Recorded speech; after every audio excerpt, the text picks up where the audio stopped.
Wala, JC. Saan mo nilagay yung blusa na yun? Hindi kaya ni-easter ka lang ni Manang Loleng?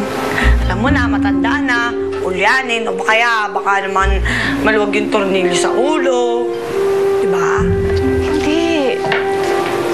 Naniniwala ako sa kanya.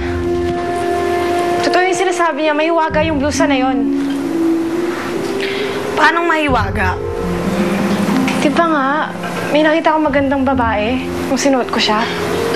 Akala ko ba minalikmata ka lang nun, Jessa?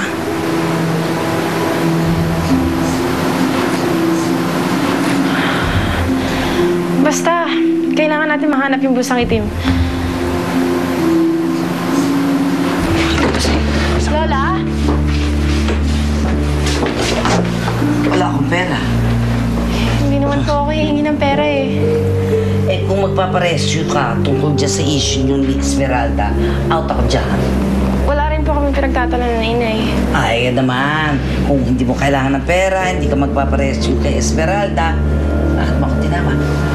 Gusto ko lang po sana tanungin kung may nakita kayong blusang itim dito sa bahay. Blusang itim. Blusang itim. Oo. Pero matagal na yun. Alam niyo po ba kung nasa na siya ngayon? Hindi. Pero huli kong kita doon, nandun siya sa ukay-ukay na nagpabenta ang nanay mo ng mga damit. Diyan lang yun sa baba.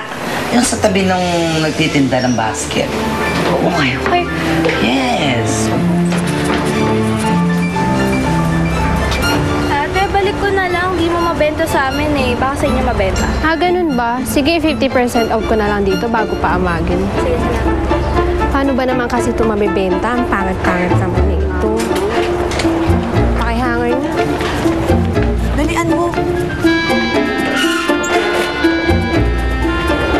Nanay mo talaga at sama ng ugali. Di naman kanya yung blusa, ipapabenta niya na lang ng ganun na lang. Hayaan mo na yun. Basta alam na natin kung nasan yung blusa. Paano kung may makabiling iba nun? Hindi yun. Nandito lang yung chiki. Jessa! Tama na, pre! Sabi ng tantanan mo na si Jesse! Halika nga dito! Angelo? Angelo!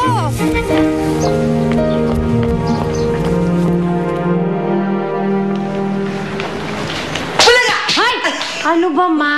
Para ka namang bata. Ikaw dyan parang bata. Tingnan mo nga, patago-tago ka pa dyan sa akin. Ay, ano ba yan? Aber, Obviously, nag-shopping ako, no? nag-shopping ka? Oo. Ba, parang hindi pa naman marating ang sustento ni Gerard. At alam ko, wala ka pang pera. Sabihin mo sa akin, ano yan? Aba, suhol ito nung nanay ni Angelo sa akin para paghiwalayin ko silang dalawa. Ano? Nagpabayad ka? Aba, Magkano naman, Aber? 100,000 piso. Impressive. Diba naman? Pero, hindi naman kaya nagkamali ka ng diskarte? Ano naman ang mali dun sa diskarte ko? Na mas malaki ang mahuhutot mo kapag nagkatuluyan si Jessa at Angelo. Ako naman, ma. At least ito. Tignan mo naman, sure money. Eh, yan. Naku, bago naman magkatuluyan si Jessa at si Angelo, baka naman kailangan tamaan muna ako ng 10 kidlat, di ba? Tsaka huwag kang mag-alala. May blouse ka dito.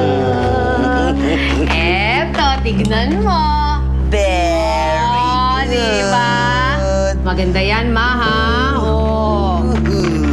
Eh. Wow, Bagay sa'yo, ha? And the color. Oh, I love it. Wow. Mukha akong rich na rich. Tahimik na ang buhay ni Jessa! Huwag mo nang guluhin! Ano ba nangingialam? Kaibigan mo na naman si Jessa, di ba? Kayo ba? Kaibigan nga. Kami karapatan ng protektahan siya. Kailangan ko siya makausap. Ang kulit mo pala talaga eh!